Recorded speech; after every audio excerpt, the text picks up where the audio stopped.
साधना देवी माँ की परम भक्त थी। उसे विश्वास था कि उसकी शादी जब भी होगी वो देवी माँ की कृपा से ही होगी। और वो दिन आ ही गया जब साधना की जिंदगी में संदीप आया। संदीप साधना से बहुत प्यार करता था और संदीप के घर वालों को भी साधना बहुत पसंद आई। सबने साधना के लिए हाँ कह दी और संदीप और साधना की शादी हो गई।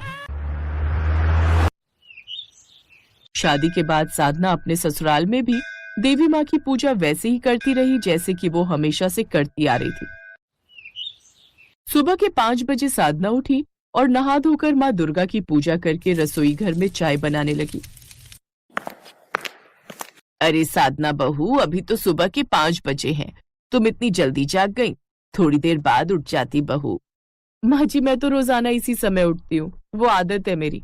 साधना ने चाय बनाई और दोनों सास बहू ने मिलकर चाय पी। अब सब सोकर उठे तो साधना की सास सबके सामने उसके गुण गाने लगी। ये देखकर जेठानी सुधा ईर्ष्या से जलने भूलने लगी। बड़े अच्छे संस्कार हैं साधना बहू के। कहाँ पहले मैं सुबह जल्दी उठकर चाय का इंतजार करती थी और आज देखो सुबह के 5 बजे ही गरम गरम अदरक वाली चाय साधना बहू बनाकर ले भी आई। मैं तो हमेशा से ऐसी ही बहू चाहती थी जो सुबह जल्दी उठकर पूजा पाठ करने वाली हो, सबका ख्याल रखने वाली हो। चलो अच्छी बात है, अब तुम्हें सुबह सुबह खुद चाय नहीं बनानी पड़ेगी। साधना बहू जो आ गई है, दोनों सास बहू मिलकर चाय पीना। सुधा बहू, तुम भी सुबह जल्दी उठने की आदत डाल लो, बहुत अच्छी आदत है ये। अच्छा, मैं बोल रही थी सोमवार को कुलगुरु अपने शिष्यों के साथ आ रहे हैं, पूजा का प्रबंध करना है। साधना बहू, हमारे घर के रीति रिवाज के हिसाब से पूजा के लिए प्रसाद की पूड़ियां नई बहू के हाथों से ही बनाई जाती हैं, इसलिए ये तुम्हारी जिम्मेदारी है कि तुम बढ़िया करारी तली हुई पूड़ियां तैयार करो। जी माँ जी, मैं अच्छी पूड़ियां तलने की कोशिश करूंगी। मुझे आशीर्वाद दीजिए कि मैं अपनी जिम्मेदारी अच्छे से निभा सकूं। पापा जी, आप भी मुझे आशीर्वाद दीजिए। मेरे होते हुए तुम अगली प्रशंसा नहीं पा सकोगी। मैं सारे काम बिगाड़ दूंगी। जब से ये इस घर में आई है, जिसको देखो इसी के गुण गा रहा है। सुधा, मैं कब से तुमसे पानी मांग रहा हूँ, क्या सोच रही हो? एक तो तुम हर समय मेरे पीछे पड़े रहते हो, ला रही हो, खुद से एक गिलास पानी तक नहीं ले सकते। पूजा की तैयारी शुरू हो जाती है। सब लोग कुलगुरु के आने की प्रतीक्षा कर रहे थे। माँ, ये फूल माला और पूजा का सामान ले आया हूँ, और कुछ रह गया हो तो बता देना। सब कुछ आ गया है, बस पूड़ियां तलने का घी तेल मंगाना भूल गई थी, वो भी लाकर रसोई में रख दो। संदीप घी के पैकेट और तेल की बोतल साधना के हाथ में देने लगा। तभी सुधा ने उसे रोक दिया।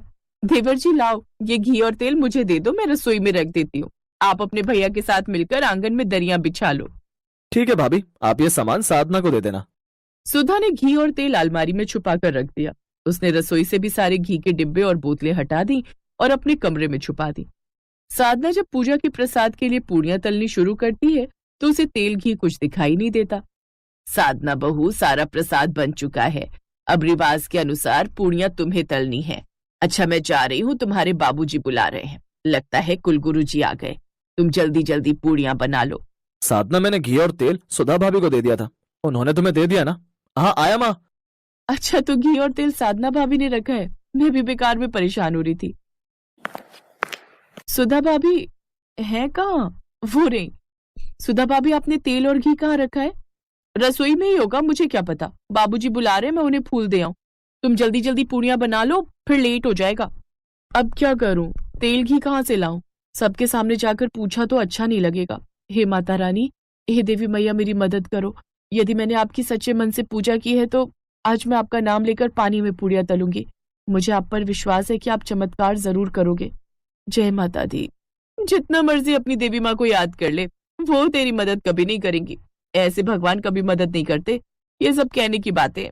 वैसे देखती हूँ कि ये पानी में पूड़ियां तलेगी कैसे। साधना माँ दुर्गा को मन ही मन याद करके पूड़ियां पानी में तलने लगती है। देवी माँ चमत्कार करती हैं और पानी की कढ़ाई में पूड़ियां तलनी शुरू हो जाती हैं। साधना की आंखों में खुशी के आंसू थे। वो देवी माँ को धन्यवाद कहकर जल्दी जल्दी गरम गरम पूड़ियां तलकर निकालने लगती है। सुधा हैरान रह जाती है कि ये सब चमत्कार कैसे हो रहा है। साधना सबके लिए पूड़ियां लेकर जाती है। कुलगुरु अपने शिष्यों के साथ भोजन करना प्रारंभ करते हैं। महाराज, ये हमारी नई बहू साधना है, हमारे छोटे बेटे संदीप की पत्नी। आज रीति रिवाज के अनुसार पूड़ियां इसी ने बनाई हैं। अच्छा, कई बार मैंने भोज पर तेल और घी की तली पूड़ियां खाई हैं, पर पानी में तली पूड़ियां पहली बार खा रहा हूं। पानी में तली पूड़ियां महाराज? क्यों बहू, मैं सही कह रहा हूं ना? तुम पर देवी माँ की बहुत कृपा है। आज मुसीबत के समय उन्होंने तुम्हारी मदद की है ना। महाराज जी, आप तो सब कुछ जानते हैं। हाँ, आज अगर देवी माँ चमत्कार ना करती तो मैं आज आप सबके लिए भोजन के लिए पूड़ियां कभी नहीं बना पाती। साधना बहुत अच्छी है। देवी माँ जिसके साथ होती है वो भक्त सदैव सत्य के मार्ग पर चलता है, और देवी माँ भी समय समय पर अपने उस भक्त की रक्षा करती है। इसलिए यहाँ पर उपस्थित सभी लोगों से मेरा निवेदन है कि साधना से किसी भी प्रकार की ईर्ष्या न रखी जाए। इसके गुणों को पहचानो और इससे अपनापन रखो, तभी देवी माँ प्रसन्न होंगी। शोभा बहन, राम प्रसाद, आज तुम्हारे घर का भोजन करके हम बहुत संतुष्ट हुए हैं, बहुत तृप्त हुए हैं। देवी माँ की कृपा आप सब पर बनी रहे। जय माता दी। कुलगुरु जाते जाते सुधा की आंखें खोल गए। उसे अपनी गलती का बहुत पश्चाताप था। मुझे माफ कर दीजिए, मैं ईर्ष्या में आकर बहुत गलत कर रही थी। साधना, मैं कभी भी तुमसे ईर्ष्या नहीं करूंगी। तुमसे तो क्या, मैं किसी से भी ईर्ष्या नहीं करूंगी। ऐसा ही होना चाहिए, कभी भी किसी से ईर्ष्या नहीं रखनी चाहिए। साधना बहू, आज माता रानी ने जो चमत्कार किया है उसे देखकर मन में विचार आ रहा है कि हमें धन्यवाद में उनके नाम का जागरण रखवाना चाहिए, उनके नाम का जयकारा लगवाना चाहिए। माँ जी, ये तो बहुत अच्छा विचार है। चलो अरुण, संदीप, हम सब मिलकर माता रानी के जागरण की तैयारी करते हैं। सब मिलकर माता रानी के नाम का जागरण करते हैं। सुधा अपने व्यवहार को बदलती है और साधना के साथ मिलजुल कर रहने लगती है।